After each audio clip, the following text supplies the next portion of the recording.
The vast silence of space stretched endlessly before Cooper as he piloted the small, aging spacecraft, Ranger 9, through the void. The last time he had seen Earth, it had been a dying world, its skies choked with dust, its people clinging to the fragile hope of survival. Now he was on a journey to find someone he had lost, a promise to a ghost from his past. Years had passed for him since he left Cooper Station, the floating habitat orbiting Saturn, named after the daughter who had saved humanity. But to Murph, decades had slipped away. When he had last seen her, she had been an old woman lying in a hospital bed, surrounded by her children and grandchildren. She had told him to leave, to find Brand, who was still out there, alone on Edmonds' planet, waiting for a future that may never come. The ship's AITARS broke the silence with a dry, synthesized voice. "Coop, if you're planning on getting sentimental again, let me know so I can take a nap." Cooper smirked. "Still working on that sense of humor, huh?" TARS. "Working? I've perfected it.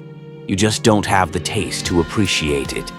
Cooper shook his head, his eyes fixed on the distant glow of Gargantua. Somewhere beyond that monstrous black hole, Dr. Amelia Brand was waiting, if she was still alive. And time, as always, was against him. Cooper leaned forward, eyes scanning the control panel. The Ranger 9 was in stable condition, its fuel reserves were sufficient, its oxygen supply was steady, but there was one problem. He was flying blind. When he had left Cooper Station, the data on Brand's last known location was incomplete. No one had been able to confirm if she was still on Edmonds' planet or if she had ventured elsewhere in search of a more habitable world. The transmissions from Endurance had long since gone silent. TARS? Any sign of a beacon? TARS. Negative. If Brand is out there, she's not broadcasting. Cooper exhaled, rubbing his forehead. He had expected this. If Brand had survived, she would have had to adapt to a completely isolated existence. The station's logs had indicated that Edmonds' planet was one of the most promising in terms of habitability, but there had been no way of knowing whether it had truly been the right choice. Cooper stared at the monitors. Space was vast, and without a signal, finding Brand would be like searching for a grain of sand in an ocean of stars. Then a faint blip appeared on the screen. A transmission. Not from Edmonds' planet, not from anywhere near it. It was coming from beyond Gargantua. The signal was weak, distorted by gravitational interference, but it was there. Cooper's hands hovered over the controls. TARS, analyze that signal. Is it human? TARS. Analyzing. Signal shows structured patterns, high probability of human origin. Cooper's heart pounded. This wasn't just static or background radiation. It was intentional. He leaned closer. "Can you clean it up, TARS?" "Working on it. Give me a minute. I'm not a magician." The cockpit filled with garbled noise. Faint broken words crackled through the speakers. Cooper strained to listen. "Cooper, help. Experiment. Failing." Cooper's blood ran cold. He knew that voice. It was Murph. TARS. Tell me that's a mistake. TARS. I don't know how to tell you this, Coop. The signal is decades old. At least 50 Earth years. Cooper felt his throat tighten.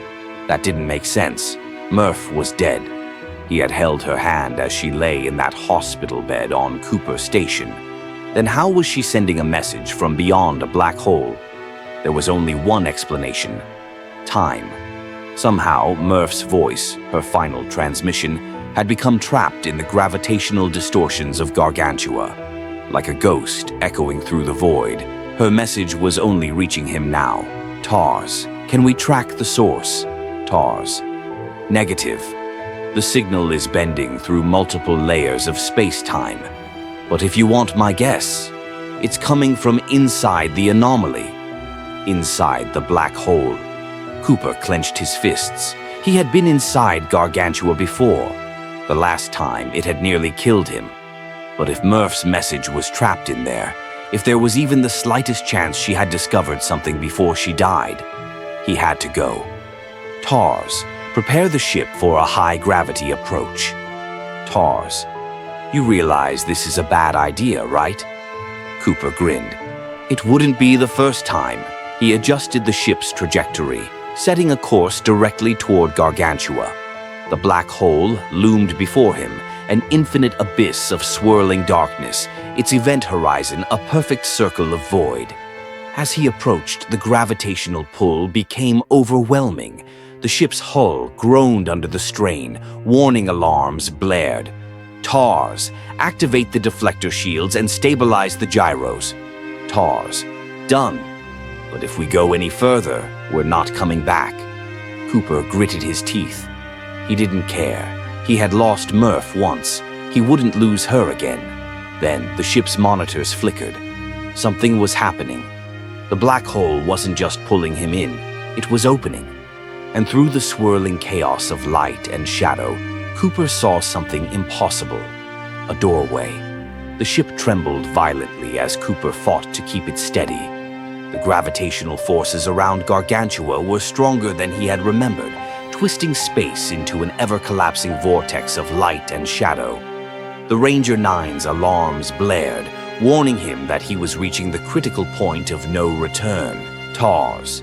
Coop, if you're thinking of going in there, now's the time to rethink that decision. Cooper's hands tightened around the controls. His heart pounded, but his mind was clear. The glowing rift within the black hole wasn't natural. It was something else, something constructed. It pulsed with an eerie light, shifting and distorting as if it were struggling to maintain its form. He knew what he had to do. TARS, engage full burn. We're going in. TARS, you're actually insane. The ship's thrusters roared to life, fighting against the monstrous pull of Gargantua. The rift widened as if inviting him in. Time dilated. The stars blurred. The cockpit twisted in on itself as reality warped around him. Then there was silence. An infinite abyss stretched before him. Not blackness, but something beyond light, beyond darkness. It was a space between existence itself, and at the center of it all, Murph.